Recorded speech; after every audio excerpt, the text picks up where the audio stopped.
ഇക്കഴിഞ്ഞ ജൂലൈ 5 നടന്ന LDC പരീക്ഷയിൽ ചോദിച്ച ചോദ്യങ്ങൾ നോക്കാം. തെക്കേ അമേരിക്കയ്ക്കും പസഫിക് ഫലകത്തിനുമിടയിൽ കാണുന്ന ചെറിയ ഫലകം. തെക്കേ അമേരിക്കയ്ക്കും പസഫിക് ഫലകത്തിനുമിടയിൽ കാണുന്ന ചെറിയ ഫലകം നാസ്കയാണ്. നാസ്ക. പർവ്വതനിരകളാൽ ചുറ്റപ്പെട്ട് കിടക്കുന്ന മണിപ്പൂരിലെ ഏറ്റവും വലിയ തടാകം. ഓപ്ഷൻ എ ആണ് ലോക്തക് തടാകം. ഉപോഷ്ണ ഗുരുമർദ്ദ മേഖലയിൽ നിന്നും ഉപദ്രുവീയ നിമ്നമർദ്ദ മേഖലയിലേക്ക് വീശുന്ന കാറ്റ്. ഓപ്ഷൻ സി ആണ് പശ്ചിമവാതങ്ങൾ. പ്രാഥമിക ശിലകൾ എന്നറിയപ്പെടുന്നത് ആഗ്നേയ ശിലകളാണ്. കേരളത്തിൽ ചീനക്കളിമണ്ണിന് പ്രസിദ്ധമായ സ്ഥലം കുണ്ടറയാണ്.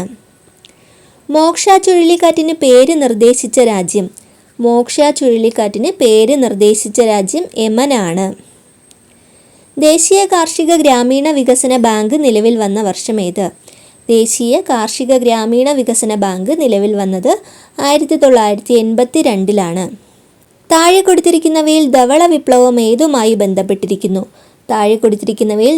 വിപ്ലവം ഏതുമായി ബന്ധപ്പെട്ടിരിക്കുന്നു? ഓപ്ഷൻ ബി ആണ് ക്ഷീരോത്പാദനം.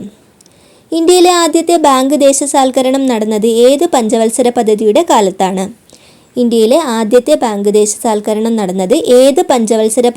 കാലത്താണ്?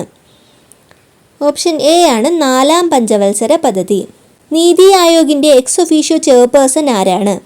ഓപ്ഷൻ ബി ആണ് പ്രധാനമന്ത്രി. അപ്പോൾ ഇതിൻ്റെ ഫുൾ വീഡിയോ താഴെ ടാഗ് ചെയ്തിട്ടുണ്ട്.